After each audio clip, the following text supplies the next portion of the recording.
Assalamualaikum warahmatullahi wabarakatuh. Perkenalkan, nama saya Firda Sri Desviani, NIM 2082401, kelas Tadris Bahasa Indonesia A. Langsung saja, saya di sini akan mempresentasikan hasil resume yang telah saya buat. Pengantar metodologi studi Islam menjelaskan bahwa cara sistematis untuk memahami ajaran Islam secara komprehensif mencakup aspek keagamaan, keilmuan, dan sosial. Melalui pemahaman terhadap konsep metode, metodologi, paradigma, dan pendekatan studi Islam diarahkan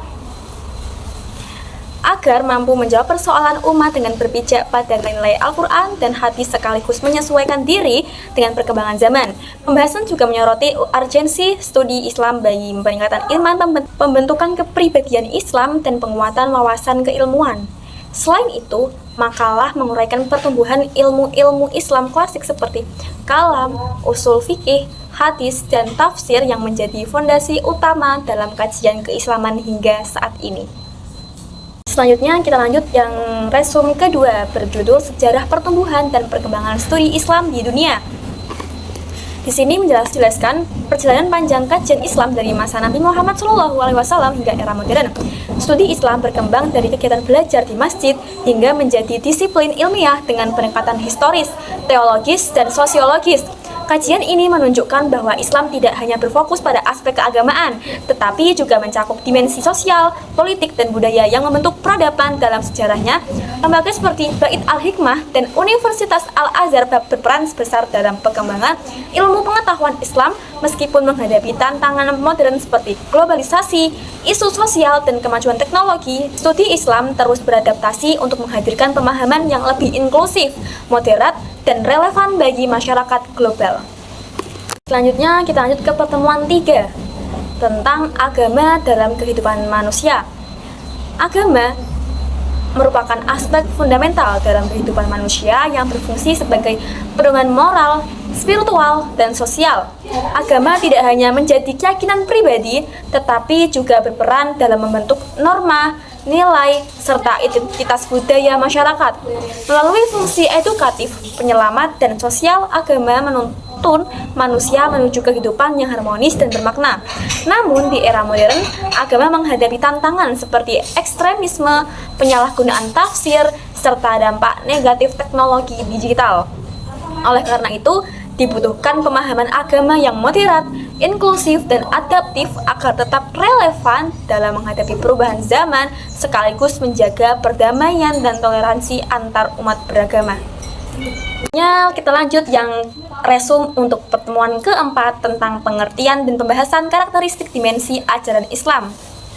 Yang di sini Islam memiliki karakteristik unik yang membedakannya dari agama lain karena bersifat komprehensif dan universal, mencakup seluruh aspek kehidupan manusia. Ajaran Islam terbagi dalam 4 dimensi utama, yaitu akidah sebagai dasar keimanan, ibadah sebagai wujud kepatuhan kepada Allah, akhlak sebagai pedoman moral, dan muamalah sebagai aturan interaksi sosial dan ekonomi. Keempat dimensi ini menjadi pedoman hidup umat Islam dalam bidang agama, pendidikan, sosial, politik, ekonomi, hingga budaya. Pemahaman terhadap karakteristik ajaran Islam dipengaruhi oleh faktor sosial, pengalaman pribadi, kebutuhan spiritual, serta proses berpikir kritis.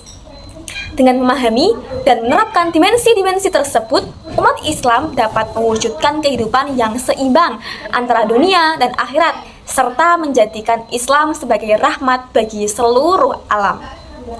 Yang kelima, ada penelitian agama dan penelitian keagamaan. Perbedaan mendasar antara penelitian agama yang berfokus pada wahyu dan ajaran dasar yang bersifat absolut dengan penelitian keagamaan yang meneliti praktik, pemahaman, dan pengalaman beragama dalam konteks sosial budaya. Penelitian agama menelaah aspek teologis seperti akidah dan hukum Islam, sedangkan penelitian keagamaan menggunakan pendekatan ilmiah untuk memahami perilaku, tradisi, dan institusi keagamaan masyarakat. Keduanya menggunakan metode ilmiah seperti observasi, analisis sejarah, survei, dan studi lintas budaya. Melalui pendekatan interdisipliner, penelitian agama diharapkan dapat mengungkap makna agama dalam kehidupan nyata tanpa mengubah kebenaran wahyu, sehingga mampu memberikan kontribusi akademik sekaligus memperkuat pemahaman dan harmoni antar umat beragama. Yang terakhir ada pemikiran Islam universal, eksklusif, dan inklusif serta relevansinya di era modern. Bagaimana sih Islam sebagai agama universal membawa ajaran yang mencakup seluruh aspek kehidupan manusia tanpa batas ruang dan waktu? Universalisme Islam menekankan nilai kemanusiaan, keadilan, dan kesetaraan. Namun dalam praktiknya muncul dua pemikiran berbeda, yaitu Islam eksklusif dan Islam inklusif. Islam eksklusif sendiri cenderung menutup diri dari perbedaan dan menimbulkan fanatisme. Sedangkan Islam inklusif bersifat terbuka, toleran, dan menghargai keberagaman. Di era modern, umat Islam menghadapi tantangan besar seperti globalisasi, sekularisme, dan transformasi budaya yang menguji kemampuan adaptasi terhadap nilai-nilai dasar Islam. Karena itu diperlukan pemahaman dan praktik Islam yang moderat dan inklusif agar ajaran Islam tetap relevan, membawa kedamaian, serta menjadi rahmat bagi seluruh umat manusia di dunia. Terima kasih. Itu adalah hasil resumen dari saya sendiri. Saya ucapkan terima kasih dan mohon maaf apabila terdapat kesalahan. Wassalamualaikum warahmatullahi wabarakatuh. Dadah.